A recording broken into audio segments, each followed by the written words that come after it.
Boa tarde, meus amigos. Queria responder uma fala de um pastor calvinista aí. Já dá para cada vez ficar mais claro de como esses pastores usam textos do Antigo Testamento para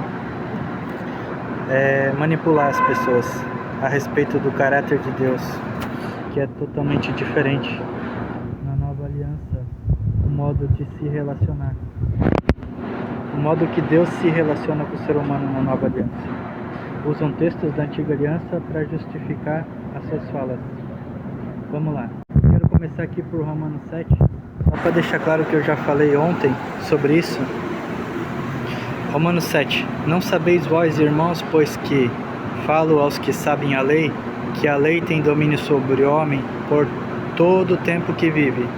Porque a mulher que está sujeita ao marido enquanto ele viver está-lhe ligada pela lei, mas morto o marido está livre da lei do marido, de sorte que vivendo o marido será chamada adúltera, se for de outro homem, mas morto o marido, livre está da lei.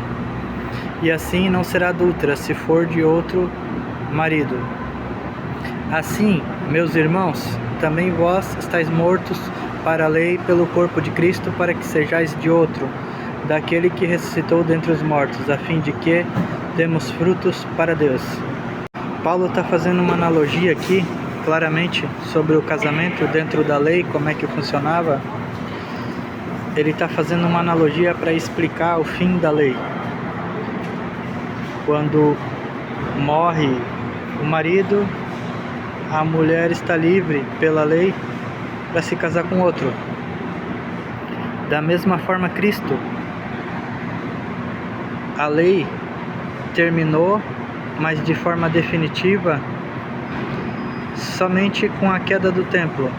Jesus morreu, mas ainda havia uma fase de transição dos pactos até a queda do templo no ano 70. Jesus morreu, os gentios estavam livres da lei, mas os judeus ainda continuavam obedecendo certas práticas da lei. As práticas da lei, aliás, né? Até o fim, até a queda do templo no ano 70. Isso é algo que você tem que guardar muito claro na mente de você. Somente com a morte de Cristo e com a queda do templo se encerrou de forma definitiva a lei de Moisés. Antes disso, eles estavam debaixo da lei de Moisés. Então, qualquer juízo anunciado antes da morte de Cristo a Jerusalém estava ligado justamente com a maneira antiga de Deus se relacionar, através de juízos históricos, como você vai ver no Antigo Testamento. Regra de ouro, não esqueça disso. Mas Deus prometeu que faria uma nova aliança com a casa de Israel. Olha o que diz em Jeremias 31 a 34. Deus eterno diz: está chegando o tempo e um novo acordo com o povo de Israel e de Judá. Esse acordo não será como o que eu fiz com os antepassados, no dia em que os peguei pela mão da terra do Egito.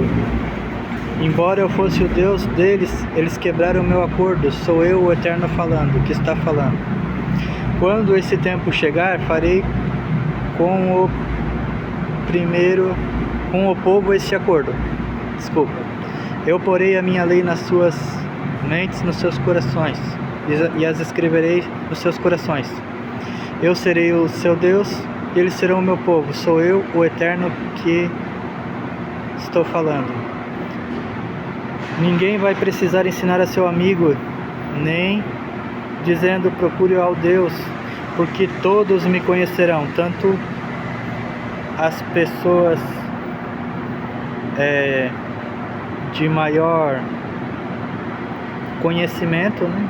Não é essa palavra bem que está ali, mas é justamente isso em outras versões que vão dizer, quanto aos mais humildes, porque eu perdoarei os seus pecados e nunca mais me lembrarei de seus pecados. Eu, o Deus eterno, falei. Deus dizendo que nunca mais se lembraria dos pecados. Depois desse tempo, chegaria um tempo. Essa aliança chegou após a queda do templo, de forma definitiva, aliás, né? E aí ele vai usar o exemplo, esse pastor calvinista, da torre de Siloé. Não vos digo antes, se não vos arrependeres, todos de igual modo perecereis. Ou aqueles 18 sobre os quais caiu a torre de Siloé e os matou, cuidais que foram mais culpados do que todos quantos homens habitam em Jerusalém? Não, vos digo, antes se não vos arrependeres, todos de igual modo perecereis. Esse pastor não está errado em dizer que Deus está falando que veio um juízo tanto para o povo, para aqueles 18 que caiu a torre de Siloé, quanto para o povo de Jerusalém. Ele não está errado em dizer isso. Só que o problema é que isso aqui ainda está dentro de um contexto de juízo sobre Jerusalém. Aliás, olha onde ficava essa torre de Siloé, justamente dentro de Jerusalém. Para alguns historiadores, ela ficava aqui, ó, perto da torre do tanque de Siloé, quer dizer, um pouquinho mais acima. Para alguns historiadores ela ficava mais ou menos por aqui, ó. Então isso fazia parte de Jerusalém, antes da queda do templo, antes da destruição de Jerusalém, antes da virada dos pactos, da troca de aliança. Agora, o que esse pastor não deve ter estudado é o contexto judaico daquela época, o pensamento judaico que existia naquela época. As pessoas associavam tragédias ou sofrimentos diretamente ao pecado individual. Existia uma ideia de que alguns pecados de algumas pessoas eram maiores do que os outros. Por isso, Jesus vai trazer essa ideia da culpa ali. Cuidais que foram mais culpados do que todos quantos homens habitam em Jerusalém, justamente por causa desse tipo de pensamento que existia na época.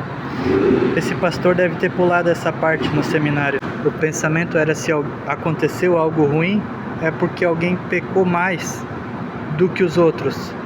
Essa fala está justamente ligado a essa questão. Você pode ver aqui em João capítulo 9, e os seus discípulos lhe perguntaram dizendo: Rabi, quem pecou, este ou seus pais, para que fosse cego? Jesus respondeu: nem ele pecou, nem os seus pais, mas foi assim para que se manifestasse nele as obras de Deus. Jesus vem e nega claramente que os seus pais pecaram, que nem ele pecou e nem os seus pais pecaram, que ele nasceu assim para que se manifestasse nele as obras de Deus. Existia esse tipo de pensamento dentro da cultura da época. Infelizmente, a religião ela tende a criar uma hierarquia de pecado que é bem semelhante ao que eles faziam na época. A religião da época fazia com as pessoas. Eles acreditavam que alguns pecavam mais e outros pecavam menos. E aí ele vai tentar associar a ideia de não se vendem 2 pardais por uma moedinha. Uma pergunta, né? Contudo, nenhum deles cai no chão sem o consentimento do Pai de vocês. Ele tenta associar isso à ideia de um juízo, sendo que o contexto não tem nada a ver com isso. Jesus não está dizendo que ele mata 2 pardais por causa de um juízo. O contexto não tem nada a ver com isso. Você percebe pela estrutura do texto. O objetivo do texto e do contexto é mostrar a provisão e a providência de Deus. Não tem nada a ver com juízo isso aqui. Em Mateus 10, Jesus ele envia os discípulos para uma missão e ele encoraja esses discípulos. Ele fala de perseguição que eles vão sofrer, mas ele diz que eles não devem ter medo. E aí entra a história dos pardais. Justamente o texto está falando sobre isso, sobre o cuidado de Deus sobre eles. Não tem nada a ver com juízo aqui, beleza? Tudo isso tinha a ver com juízo dentro da antiga aliança ainda, até a morte de Cristo e a queda do templo no ano 70. Então nada disso justifica o que acontece hoje nas nações, beleza?